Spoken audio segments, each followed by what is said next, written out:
Hey guys, today we're going to go over a driver swing versus an iron swing. Is there a myth about it? And the three things you need to know, which we're going to get into a little bit later on in the video. So today we're here with Mike Wilson, who's been, in my opinion, one of the best coaches in the nation. Coached on the PGA Tour, some of his players. So I think, you and our experiences has been quite amazing. It's been an amazing journey. But there's a myth, Mike, or there seems to be a myth, but is there a difference between a driver swing and an iron swing? Yeah, I think the common myth is that there's one swing in golf to learn. So if you're going to take lessons or go to a golf school, whatever it might be, could be a method you're trying to learn, could have a name to it, whatever it might be. But in general, people do think that there's a swing to learn, and then that's going to work with whatever club you're using, driver, 7-iron, wedge. And it certainly is a myth because the clubs are very different and they work differently. Right. So you have to make adjustments to make each one of them work well. Yeah, so we're going to go over the differences, and then we'll get to the three things you must know in order to hit, a driver and an iron optimally. So does it happen naturally? The difference, the two swings different. So before we get into that, there are what you're saying. There are two different swings.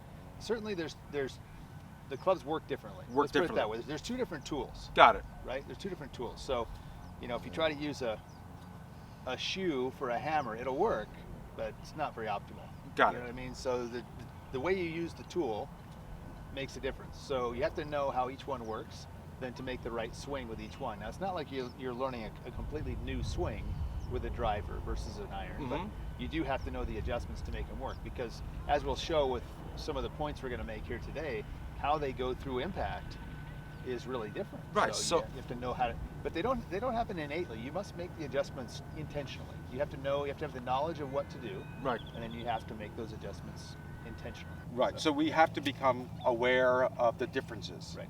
Which is going to make our games that much more enjoyable. Right. Absolutely. Yeah. Now, another question that I got was do tour players on the PGA, I'm referring to the PGA Tour. Right. I mean, is there a different swing for them, for irons and drivers? Even on the tour, guys are known to be better iron players, better drivers, better wedge players, because their natural swing, or the swing that they developed as a kid, suits a driver better or suits an iron better. Right. It's like Phil Mickelson. He's known to be an amazing iron player, but a wild driver. Right? Yeah. Because his driver swing is not nearly as good as his iron swing. So that's just kind of how it is. I mean, some players hit every single fairway, but their irons are not that great. Right. Even though they're on tour, they're relative to their driver, their irons aren't as good. Yeah. And guys, these are three simple things you need to know. It's not really complicated. They're not very overly technical. Very, very simple adjustments. Very simple adjustments, right? Simple, but if you don't know them, you'll struggle. So you have to know them. Right. So let's just talk about the driver versus an iron. This is a question that I have, and I'm sure other viewers are watching have the same question. So with a driver, there's a different outcome from a driver that you want versus an iron. Right? An iron, you wanted to carry X distance. Fly a certain height. Stop in a certain amount of time. Right. Distance, right, exactly. I mean, as an amateur, I want my driver to go as far as it can. Right. Who doesn't?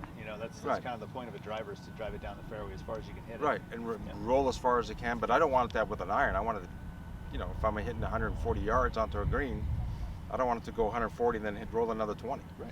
Yeah. Exactly. And you want it to fly high enough to stop and have the same basic shot. So that's why you have to know those different keys to get an iron to fly up high in the air and stop where you want it to stop, and get a driver to then fly lower and farther. Right. And roll out. So, what everybody's been waiting for. That's right. Right. Get to the three keys, man. The three simple keys. One of the things you talked about is the low point. With the low point, there's something called the angle of attack that you talked about, right?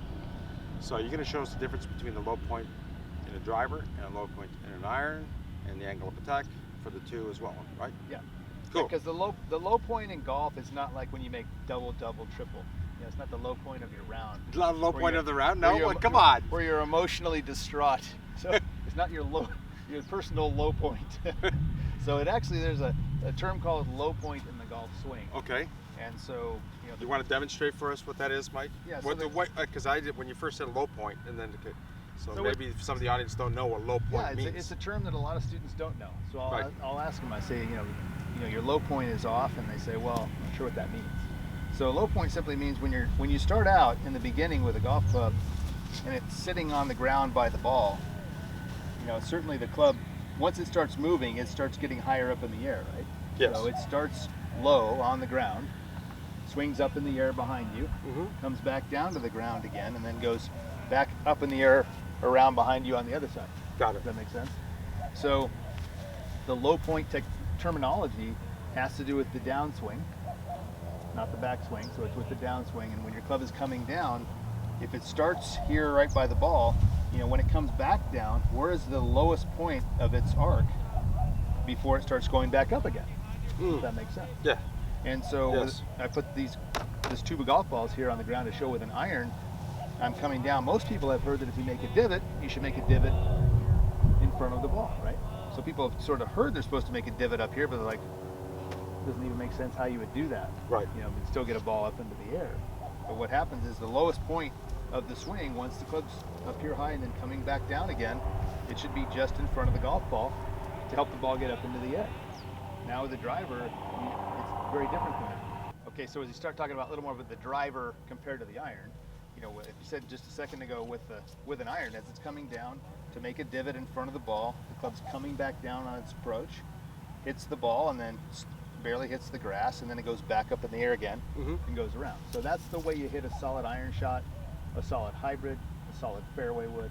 Got it. Anytime the ball's lying on the grass itself, that's how you get a ball up into the air. Now, there's more of a sweep with a longer club like a fairway wood, so you don't have to really take a divot.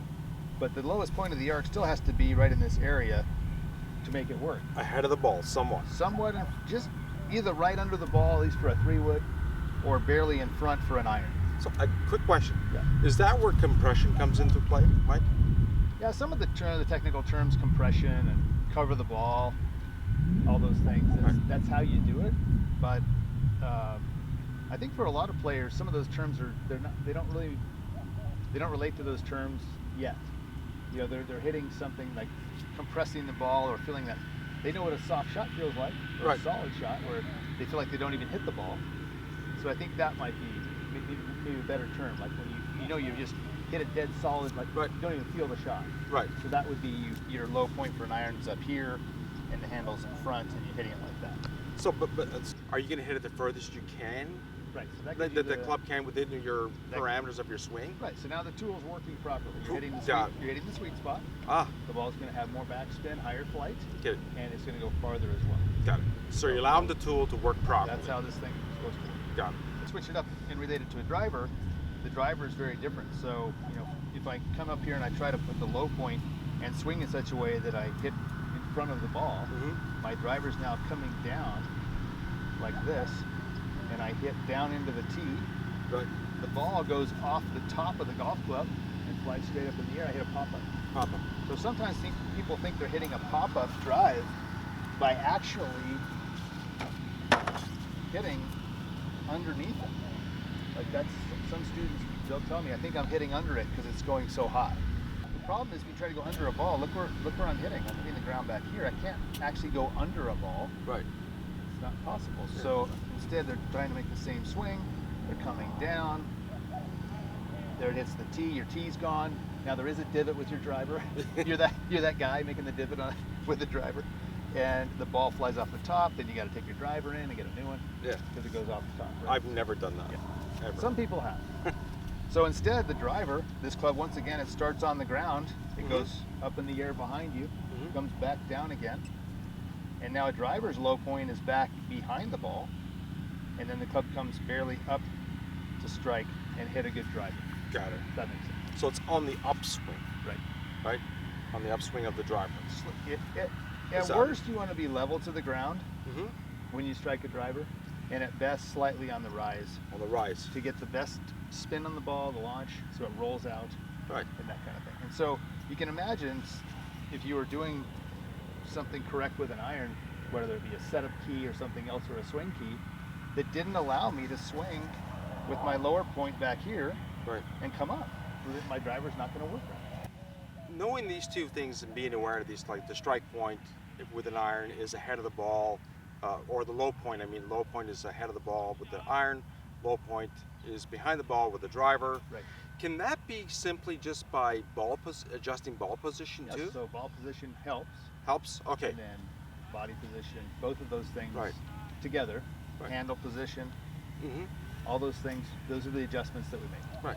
So would it be fair to say that if you're playing with it on the range and trying to get this, play with some of those, like what you just talked about, ball position, handle position. Yeah, so in the specifics, if you're going to have a driver that's going to or an iron that's going to work well, and the ball's up here, up in the front, off my front foot. Okay. I almost couldn't even get over there enough. Right. To hit down. I'm going to be Right. back here somewhere, going up over the Got ball, it. so I can't hit it. So the ball is going to have to be probably middle for your wedges, 9 iron, and then moving slightly forward up into here with the other club. So as I come through and I turn and I weight shifting, I can still be here. Right. And create that move coming forward. So Perfect. ball position middle to slightly forward to middle, up into probably 2-3 inches up here for maybe a 5 iron or a 4 iron. Mm-hmm. To make that work. And then a driver, of course, if I have the ball in the middle of my stance for the driver, I'm going to hit down on it. Right? So Right. this isn't going to work with the driver. It's too far back. I'm going to get Too steep. So I really want that up here on my left side, just inside my left foot, to help me hit more up on that shot. Like that. Got it. All right. Makes So, sense? makes perfect sense to me. Hopefully, viewers are enjoying this. So, now one of the things with regard to the low point is also the angle of attack. Right. Right. So, yeah, I think you said here it says it's more shallow with the driver, more of a sweep, and steeper with the irons to compress and take a divot. So, Oh, for sure. So angle of attack is, you can look at it a couple ways when the club is coming down. I alluded to it earlier, but an iron, the club is actually coming down on a steeper angle. like so. Yeah. Coming more downward to take that divot in front of the ball, and then of course the driver's coming more, this way. This way. Much longer. So by adjusting the ball position and a little bit of my spine angle, I can adjust that angle of attack to make that work. And even the backswing to some degree, if you look at people hitting a good driver, when you hit a good driver, you're not going to set up and just cock it right up like that. Right. And then and not hit straight down in the ground, right? That's going to be the steep angle again. So people hitting a good driver will sweep it away and create more of a turning type of a motion. So just show us a simple drill of what that looks like with the driver. You don't necessarily need to hit the ball, but if I wanted to practice it. So a good tee ball, here once again, ball in the front up to inside the left foot. And then as I take it away, keeping it less risky, more like that, turning the shoulders, keeping the wrists out of it, lower to the ground here. So it sort of helps my body know that I'm going to come back in, low to the ground, coming back in. Right. And then as I go up and I keep turning, looks more like that, and then I can come in more. And right through. That one. Yeah. That's very different than if I actually switch it around and I set up to an iron. If I get too back here with my spine and I sweep it away too far, so this is the guy who says, I love my driver, but I can't hit my irons. So he sets up for sure like that, and he takes that wide sweep, and he comes in, and there's his club off the ground here, and hits it thin every shot. Right? He just can't compress it. Sometimes he even tops it. Probably tops the 3-wood a lot on the ground. The swing might not be that bad, but those setup keys and his idea of sweeping is not good. Okay. Wonderful. All right, guys, and the next key is your setup position. When we talk about this angle of attack or the low point, and if you set up to it in such a way that really makes it impossible to get those things to work right, you're in big trouble. So let's talk about the iron first. So with an iron, we set up, this is a 7 iron, ball's just in front of, just let the center of my stance, and I'm going to set up with my weight 50-50. I want my stance to be relatively narrow. This is not a good iron stance. It can't move very well. So I want to have a stance that's probably hip width or somewhere in that area for most players. So that's what we're referring to as setup position. Right. Okay.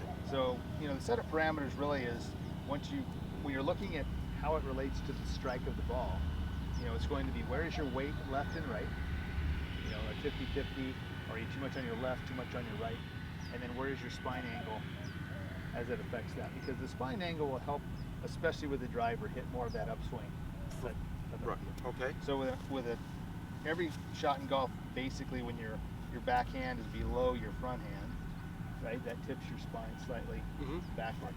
So when I set up here, I've got my 50-50 weight distribution, the ball slightly in the front, and as you can tell, I'm leaning just to the right. So your spine angle just a little bit to the right. Because when I come in, I'm going to want that spine angle. Got it. As I come through. And show me like what, like as an amateur, where their kind of spine angle is. It's more upright. It's not tilted as much. You get a lot of varieties, right? So right. Someone who's struggling with slicing, getting slices and things, they might set up over here. Right. They might be way in front of the ball, leaning on this side, and then getting very steep and choppy on the ball. Someone who's just a great driver of the ball but can't hit an iron might just be excessively tilted the other way. Right. And so they're coming in and just getting right over that ball, swinging up on it. So that you have to get more weight to your left leg at impact for an iron shot. You have to have probably 80 to 90% of your weight on your left foot when you strike the golf ball. So if you start back here in such a way that you get stuck, that's when that low point gets compromised, the angle of attack is off. So you have to get to where you can turn and move and get yourself with the weight enough in your left side. But if you start with your spine tilted the other way, you'll probably go, things tend to work in opposites, right? So if you start leaning left, by the time you hit the ball, you'll be leaning right, vice versa. So you have to make things work physics-wise to work right. The setup position and the spine angle, right? Yeah, this angle here is what we call spine. Spine angle, right? Yeah, this would be like posture is kind of this angle, right? Right. But spine angle is a left to right. Got it. So if you're right-handed, it's going to your right. If you're left-handed, it's your left. Exactly. Right. But this is so vital. For contrast and awareness, the spine angle is so important in order to effectively create the low point for either an iron or the driver. Is that right? It's very important. So you do see some players that they literally set up this way. They're literally leaning to the left for a right-hander. And that player will then be leaning back this way to hit the ball. Right. So players fall back. We call it reverse pivoting, right? So someone actually swings in such a way, they lean this way, and then they come back this way. Right. And that ruins a lot of shots, especially iron shots. It's terrible because when the ball's on a tall tee, you could fall back and hit it now and then. But that's why correct movement in golf is start with that spine angle, keep that spine angle, and then keep it on the way down. Got it. So that's fantastic. So that to me registers. So if any guys want to go practice this on the range, it's just like practice with your spine angle with the driver, practice it with your irons, and then you start, after hitting balls, you can start kind of see where the low point is for each tool. That's right. The driver tool and the iron tool. That's right, because as you start getting into how to make that low point correct, how to get this set up so it's helping you do that, that'll lead you into how to get the club coming in on the plane that we want it to go on to get the ball going down your target line. Fantastic. Yeah, and we don't need to know exactly the degrees of the spine angle. We don't need to know any of that, guys. It's just keep it really simple. My experience has been with you over the past 7 months. It's just becoming more knowledgeable and awareness and contrast and keeping it simple. Right. Without overcomplicating the really key specifics, like the wrist cock angle, like waist turn and hip turn, what the angle is versus. Yeah, overcomplicating it, you don't need it to be overly complicated. No. You just kind of need to know that categorically, if you have some things that work well for an iron and other things that work well for a driver, and you keep those categories separated, right, and the basics of how those categories work, it's quite simple to keep it. You just have, and if you're not quite making one work or the other work, you can always make a little more of an adjustment one way or the other, right? You certainly don't have to have any numbers or overcomplicate it. You can simply say, oh, maybe I'm just not leaning enough to the right, or you know what I mean? Like you could just make adjustments little by little to make sure each club starts to work the way you want it to work. I guess one of the things that I learned from you is don't look for immediate improvements. Like look for gradual improvements, like over the course of a week, 2 weeks, 3 weeks. And how did you say it? Like look for 1%. You get 1% better a month. I'd say it depends because like in your case we changed the pattern of your swing. We changed the pattern of movement, right? Yeah. That takes longer. Yeah. So, but if someone is hitting well with the driver, let's say somebody's hitting a lot of fairways, and pretty accurate and Right. pretty good distance, and their irons really are not good. Well, their swing motion is probably good, but their angles and their setup, something's not quite right for an iron, but the swing motion is probably fine. So they could maybe get a better iron play today, right? Yeah, if they for make sure. those adjustments. So it really depends on the player. Like if someone's just adjusting one club or the other, they might see immediate improvement. Got it. So what you're sharing with me is that, guys, if you're somewhat decent, somewhat good, someone you get repetitive motion, I didn't have that, this should be easy to pick up for those guys. This is really simple. This, like I said, I've seen immediate improvement. Like in 15, 20 minutes, people are hitting it much better because they just didn't know what adjustment they needed to make. Wonderful. All right, Mike. So we're going to now one of the three keys we're going to talk about the swing plane. Correct. And how they are different for a driver versus an iron. So you want to take us through that, and that'll be for sure. Okay. And so I think swing plane is one of those terms that sounds very technical, right? Mm-hmm. The geometry term, it's the plane of the swing. What the heck does that mean? And so, for someone that doesn't know what it means, the golf swing itself is basically a circle on an angle. So a golf swing doesn't swing around flat like this because the ball's on the ground, right? This would not work so well. Right. I'm only going to hit air, and then if I stand and swing directly vertically over my head, then I just end up coming crashing into the ground, and that doesn't work either. So a golf swing is indeed working in a circle, but it's a circle that's tilted on an angle. Does that make sense? Yes. So if you're starting to think in terms of a golf swing working in a circle on an angle, then it comes down to go, well, what angle? How does that work? Mm-hmm. Well, certainly they're different. Well, with a driver, I'm standing farther from the ball than I am with an iron. So the farther I stand from the ball, the more the swing plane starts to flatten around, go more around. Okay. Does that make sense? Yes. So, for example, if I move this just for a second here, if I'm setting up and standing closer, if I stand closer to a golf ball, that naturally sends the golf club up quicker. For sure. For me to be able to actually strike the ball. Okay. Now I could stand here and swing it around me, but now I can't get back to the ball, right? Got it. I'm going to come back over. So naturally, as people start standing closer to the ball, this plane is going to go up a little higher here, come down a little more steep, which helps me make that divot. And then as I stand farther away from it, once I'm far enough away, that's a pretty big difference, right? Right. So now as I swing, that then starts to be a flatter angle. And so the club goes around my body. Now, that does happen somewhat naturally because I am farther from the ball. Okay. So the swing of the plane of the angle of the shaft kind of being here with a driver, maybe more there with an iron. Yeah, okay. A lot of it has to do with the fact I'm just farther from the ball. So makes sense. distance from where the ball is to where you are in position Where I'm standing. is going to determine basically your swing plane. That certainly determines how it should be. Okay. Right, so that's the starting point. Okay. If I had a 10-foot club, and it was over like that, right, that'd be way around my body, right? That would be, That yes. would be really, really flat. So the distance from the ball starts it out, and then that sort of sets people up to take the club back on a certain angle, which is a little more like, say, here with the driver or there with an iron. But then the critical part is what happens when I come down, right? Because I haven't seen anybody hit a ball yet with their backswing. Coming down to the ball, the plane now, people can do all kinds of beautiful backswings and really, really bad downswings and vice versa. Okay, so if I'm going to hit this driver well, what I need to do is I need to come into the ball. This thing has to get around my body back here, but then I have to come in low enough under here to keep that circle on an angle working the same back and through, or close to the same, right? Technically speaking, it's a little different, but the last thing we want for a driver is an angle like this going back, and then once again, now that compromises the whole idea of the angle of attack and the low point of the swing. So if I was to swing over this stick coming down, my low point's going to move forward, and my angle of attack is going to be way too steep, and once again, I'm going to hit it off the roof, take a divot, right, and all that kind of. It's just fascinating that how we can take away in the correct position, and then on the transition it changes. It can, and there's a lot of factors that make it change, be it other sports, be it someone's inclination just to hit straight to the target, whatever it might be.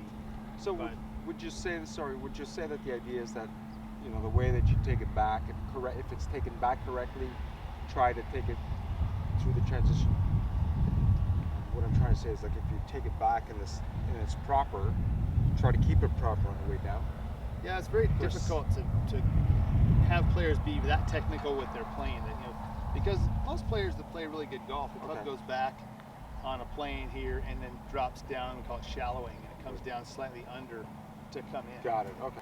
When it comes to custom fitting the swing plane idea to each golfer, since we don't know exactly who's watching the video, we don't know how to tell them to adjust their swing plane. Right? Oh, now, for sure. We know that from the setup keys and the angle of attack keys, those are pretty much the same for any golfer. We're just talking about how the tools work, right? Got it. Once you start talking about the swing plane itself, and you start talking about the actual motion, the motion then can be very different for each player. So this is where general instruction is going to have to be good enough, and then they have to somehow investigate their own swing, right? So we do want the club going up and then coming down from the inside, more from the inside a little bit with a driver and a little less with an iron.